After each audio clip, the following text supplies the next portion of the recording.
Trump lost the first trade war that he started with Canada, back in 2018. On June 1, 2018, during his first term in office, Trump implemented significant tariffs on steel and aluminum imports from Canada, as well as Mexico, and the European Union. This decision marked a pivotal moment in U.S. trade policy, as it was framed under national security concerns. The tariffs were set at 25% for steel and 10% for aluminum, and were enacted following a series of investigations that concluded that these imports posed a threat to U.S. national security, under Section 232 of the Trade Expansion Act of 1962. The tariffs were part of Trump's broader trade agenda, aimed at protecting American manufacturing and reducing trade deficits. Trump's administration argued that the influx of foreign steel and aluminum was detrimental to U.S. industries, particularly in light of rising competition from countries like China. The tariffs were initially announced in March 2018, but were delayed for Canada and Mexico, who had received temporary exemptions that expired on June 1 of that year. In retaliation to these tariffs, Canada imposed its own counter-tariffs on July 1, 2018, targeting approximately $12.8 billion worth of U.S. goods.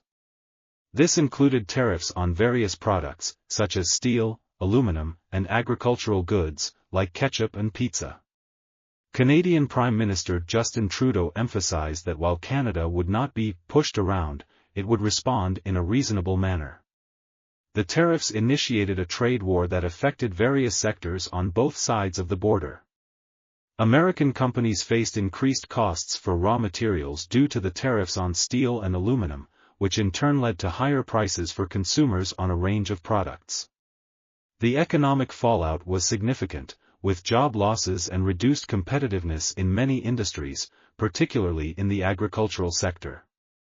U.S. farmers faced substantial losses in export opportunities, due to retaliatory tariffs from key trading partners like China, Canada, and Mexico.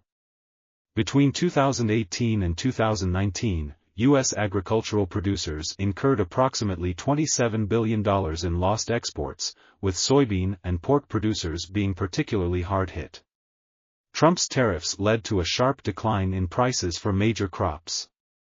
For instance, soybean prices dropped from around $10 per bushel to about $7, significantly affecting profitability for farmers who were already operating on thin margins.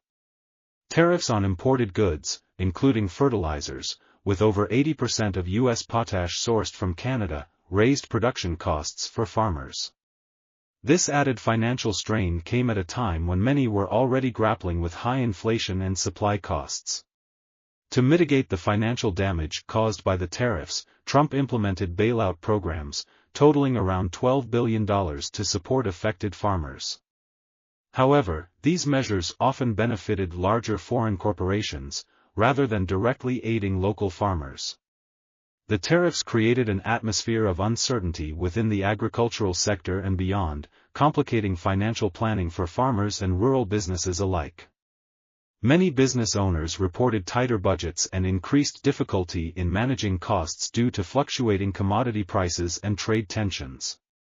The trade tensions allowed competitors like Brazil and Argentina to capture market share in Canada, previously held by U.S. farmers, making it challenging for American producers to regain their footing once tariffs were lifted.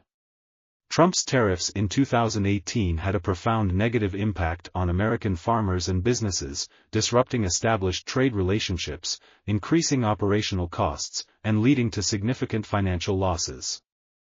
As a result, many farmers found themselves relying on government assistance, while navigating an increasingly complex economic landscape marked by uncertainty and competitive pressures from abroad.